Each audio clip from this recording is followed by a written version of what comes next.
Are you excited? Because I am very much. Let's go ahead and try to do all of this through JavaScript. It's going to be so much fun and so much to learn about creating elements, appending the elements, creating the text nodes, and a whole bunch of things which is super useful. So without wasting any more time, first hit that subscribe and then you can continue to watch. I know you are still watching it. You haven't hit that subscribe. I'm pretty sure you will do it. Okay. First and foremost, what we're going to do is we're going to create a simple array. I'm going to call that as courses, a general recommendation. Call your arrays always as plural. It's a good idea, but nobody's going to blame you if you don't, but it's a good idea. Now I do have this array. I'm going to hit an enter, and this array is going to be an array of objects. So just like this. This is an easier representation for understanding the things. Now I will just delete that again, and now I'll hit an enter again. Our object is going to have two properties. The first one is going to be the name, which is in this case going to be a, let's just say, complete React.js course, maybe.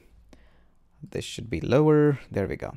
So that's the first property. We'll have another property which is going to be price, and price is going to be in dollars. So React course is I think $2.2 or $2.3. Don't remember exactly. And now we're going to just go ahead and do a copy and pasting of it. So copy, and feel free to paste it as many times as you like. I'll go for 4 just for no good reason.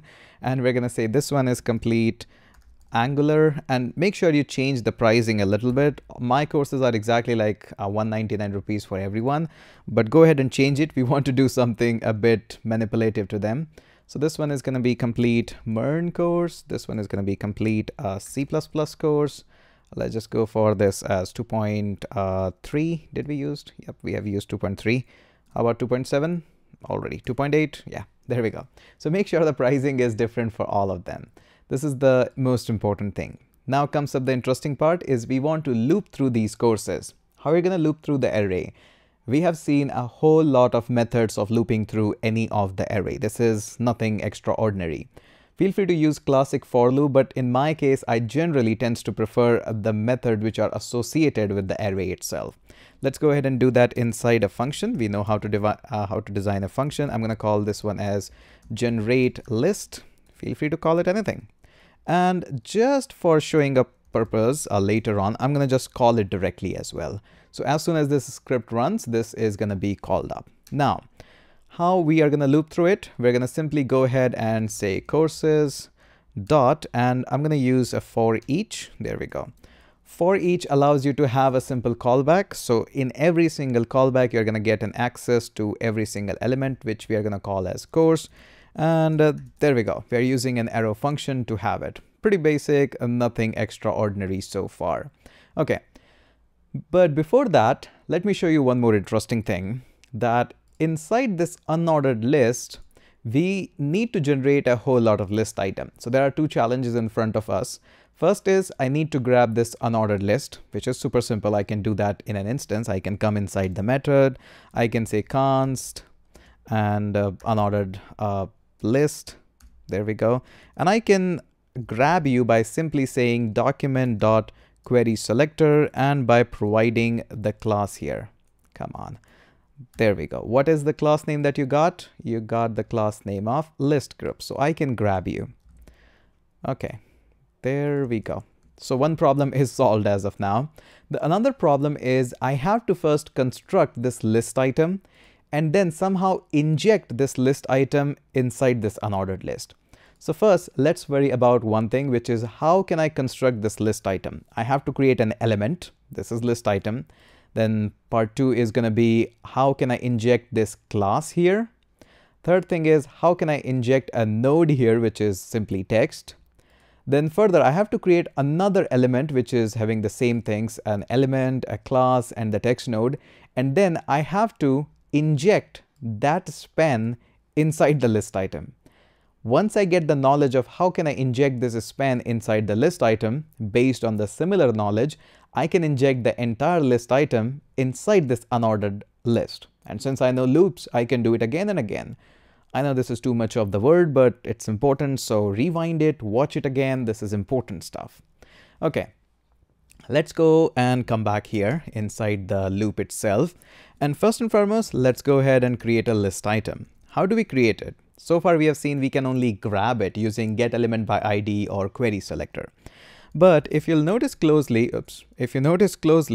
if I just select the document, I get an option of create element. As soon as you mark this as create element, it creates something like this for you. Just showing you an example. These guys and these guys. This is what it creates for you. And once you come up and say that I want to create probably a p tag, then it inserts exactly the p tag up here for you like this. But in case you say that I want to add a list item, it's going to just create a list item for you. So this is what is happening behind the scene. So I say list item and this is being generated for me. Now the next thing for me is to add a class into that. So I need to add a class like this. And inside the class, I have to mark this as list group item. Copy that. And this is what I need to do next. So that is also not really tough, actually. I can do this. I can simply go ahead and reference this list item. And I can say I want to add a class list. Remember I told you, class is always a list. There are a lot of classes that you insert. So I'm going to say just add the class list. And class list has a lot of properties. You can definitely say add, but you can say remove. You can say toggle. Maybe you want to do something like this. But right now, add is going to serve my purpose. So there we go. I add this. So up till now, this is being created for me. But is it useful for me? Not really that much. Now, the next thing that I want to do is inside this list item, notice here, we got this JavaScript course to be inserted. So this is called as text node. So I need to create a text node from this object name, which is in the array, and I have to inject it up here. So how can I do this? I'm going to go up here a little bit. Okay. And now let's go ahead and call this one as name. How we're going to create the name? Again, we're going to simply say document. This time we are not creating an element. So we're going to simply say create text node. That's why I told you, remembering these name is important. So how are you going to grab the name? I can grab the name since I already have the access of course, which is looping through every single element. I can go ahead and say course.name. So this name is going to be repeated. Let's just say this time we grab any of the name. So this is going to be copied and is going to be injected right here. But it's not yet injected. We only got a reference of it. We need to add it now. So how do we do this? It's really simple. We simply go ahead and say that, hey, list item, I want to append a child onto you. And what is that child? Really simple. That child is this name. So there we go. Right now we are into this position. Okay, great so far. Now further, we want to just hit an enter, probably if you want, and we want to add a span here, something like this, span. Now again, remember this span is with the pointy things. So we have to do almost these things again. So let's go ahead and do this. It should be really, really simple. We're going to simply say, I'm going to call you span and document dot create element. What is the element that you want to create? Is going to be span. Is it just the element that you want to create span or you want to add some classes to it? Yep, there is a class which is float right. So I want to do that too. Let's go ahead and add this. So let's take this as span and we're going to simply say add, no, not add. We're going to add class here. So class list dot add.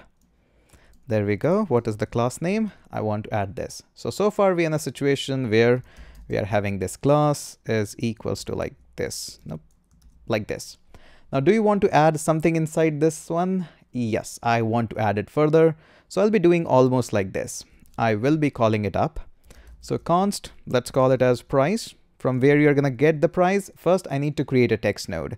So I'm going to call document dot create text node this time. And what is the text node? It's coming up from course dot price. So same course is going to give me the name and same course is going to give me the price. But is it available now? Not yet. We need to actually append this price as well. Where do you want to append it? I'm going to simply call the span and I'm going to say append child. What is the child that you want to append? Is going to be price. So now price is also being inserted. So let's just say the same price, which is 2.8 is inserted. And there we go. Do you want to insert it like this? No, I would like to add a dollar sign here as well. So let's use the knowledge of simple from console.log, almost same. We're going to add a simple string here, which is going to be dollar or any other sign. I'll add a space and then a comma, or we can use a plus sign too. Let's use a plus sign. That's better actually in this case. And there we go. Now we have got this dollar sign and a space and $2.8. Okay, so this entire list element is created, but right now nobody has actually injected this list item inside this unordered list. But since we have knowledge, we have done it multiple times here, we can actually go ahead and do this. This shouldn't be really that much of a big deal. Okay, so first and foremost, let's go ahead and did we injected the span? No, we have actually created the entire span, but nobody has actually injected this span inside the list item. Right now our span is empty. It's just having a name. This was created as a standalone. So this is almost something like outside. We have generated it outside, almost like this. But nobody right now has injected this entire span. This should be one. This entirety of the span with the pricing inside this list item. So let's go ahead and do that.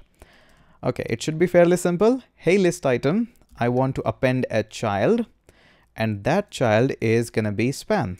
So there we go. Span is injected. Now the entire list item is all ready. So for that, I can go ahead and ask, hey, unordered list, which if you forgot, we got a reference up here. So hey, unordered list, I will just go ahead and would like to do an append child to you. And that entire child is list item. So there we go. Nice and easy. Now what we are doing is, first and foremost, we are cutting this out and we are injecting it up here, and then we are cutting whole of this out and we are injecting it as an unordered list. I'll just comment this out. This was just to show you, and it's much more easier. Now notice here, since I have actually directly called this generate list up here, it should be up and running already. So since my browser is already up and running, there we go. We got this JavaScript course which was hard coded, and we got this complete React and all of this. But there is an issue. If I go ahead and run this, notice here, I'm every single time running this method. Now, yes, this is 100% true. You don't have to worry about anything. You are running this method as soon as this file loads. But in many of the cases, people don't do this. They would like that whenever my page actually loads, then I want to do it. Surely this means exactly same in this case, but just wanted to show you. We have a window object, we have talked about it, and window has a lot of methods given to you. But remember in the previous video, we were able to add an event listener on button, on list, on mouse over, pretty much anything. Similarly, on the window object, you can add an event listener, and there is no shortage of events up here. First and foremost, you can look for the event. In this case, you can just look for the event which is load, and then you have to pass on what method should I run.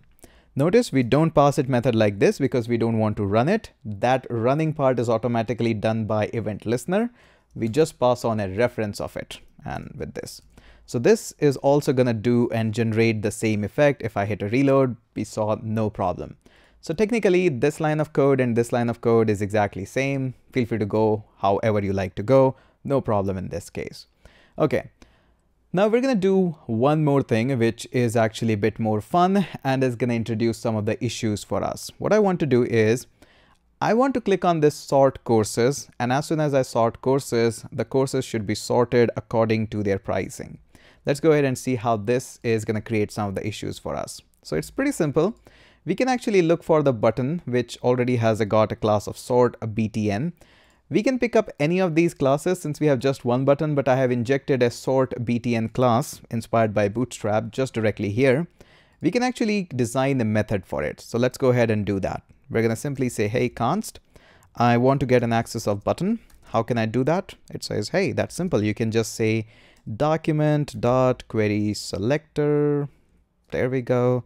And you can provide me the class name which you are looking for. I said, there we go. So now I got a reference of it. Now on this button, I can add an event listener, and then I can look for certain events that should happen. In this case, for the button, majority of the time it makes sense if you look for an click event. Surely you can go for mouse enter or something, up to you, your project. And then we can either pass on a method or we can fire up something known as callback, just like this. We're going to use the callback in this case. Surely you can go ahead and define a method just like we did above. That's fine too.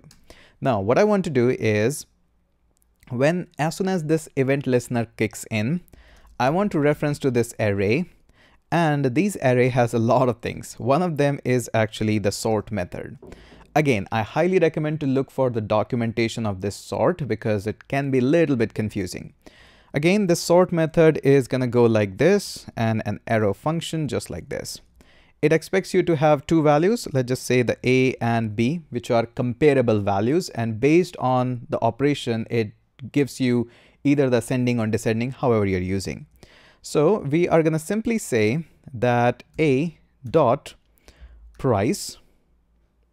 So based on the price we are comparing, so whatever the object you are giving in, we are just comparing based on that. So we are simply saying A dot price is going to be subtracted by B dot price, not dash, B dot price. Okay, so based on this, the sorting is going to happen. Now again, the reason why I'm saying A dot price, because as soon as I say courses dot sort, the sort is going to go ahead and look for every single object. A is considered as an object. So this means this entirety of the thing is being compared. I cannot, if this would be just a number, I would be saying simply here A minus B or something like that. But since there is further an object inside it, that's why I'm saying A dot price. You can compare with the alphabetical orders too, but that's why I'm saying A dot price. Again, it's good to look at the documentation, but I think you are getting that it's accessing every single element, and based on that, you can do A minus B to compare it, all these things. It's an inbuilt method.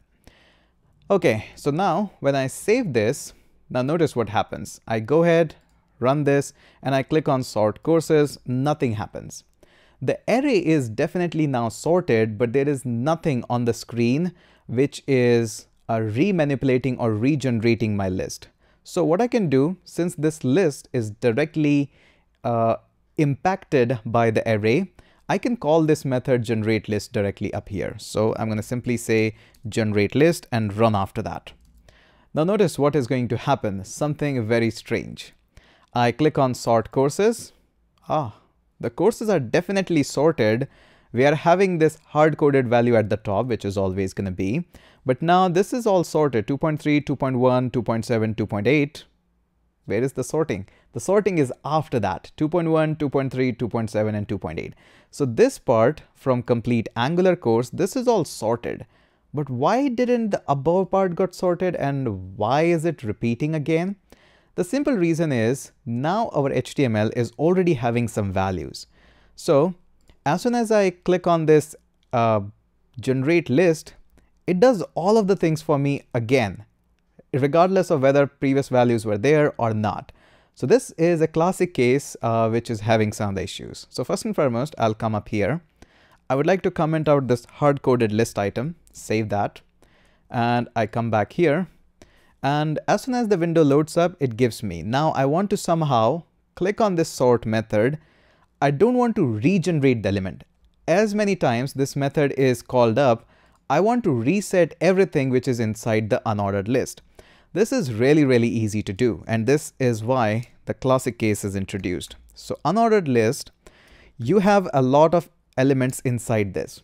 Here we cannot use inner text because it's not just the text, there is a lot of HTML inside the unordered list. So we're going to go ahead and say, hey, just reset the value. So there we go. Pretty classic fix, but it's important that you know about it. Now, if I come back here, I click on the sort courses, it sorts the value. Basically behind the scene, it's very quick. That's why we are not able to see. It just go ahead and remove all of the previous values. Since the array is already sorted now, based on that array, all of these elements are being generated. And what's the advantage of doing so much of the programming stuff? The advantages are pretty enormous in this case. I can go up and add one more value just like this. I can add a name, and I can say I got another course, maybe a course on, what should I add more up here? Okay, maybe we got a course on Django. Yes, we got that Django course. And we can add a price on that, and price is going to be, let's just say that is like $7 or $7.4, something like that. I don't have to do much of the stuff. This is just with the one line. I just added that in the object and it is available here. I can sort them, do all kind of stuff. And this saves me in writing so much of the HTML. Now notice, HTML is so much neat and clean. We don't have to do anything. In fact, we can get rid of that if you wish. Everything is happening programmatically, and which has its own charm and own fun. I told you this video is going to be a little bit longer, but we understood so much of the things, how we can append the things, listing of the elements, finding them, creating them, some of the classic issues of that. But I think you enjoyed this project so much. Now, something more I want to do. Okay, right now this is a sort course button. I want you to add one more button just aside of it. That color should be blue, and just a quick hint. Inside this index.html, I said btn-success. You should say btn-primary. It's going to be blue. It should be blue in the color. And once you have that one, right now we are using this a_price dot minus b dot price. So this is sorting everything into the lowest to highest. I want you to have a button which is going to sort everything from highest to lowest. So add that button, click a photo of the code that you have written for it. How's the output looking like? Probably post a story on Instagram, and I would love to see how you're finishing up your assignment. It is compulsory that you do your assignment. Okay, so that's it for this video, and let's catch up in next one.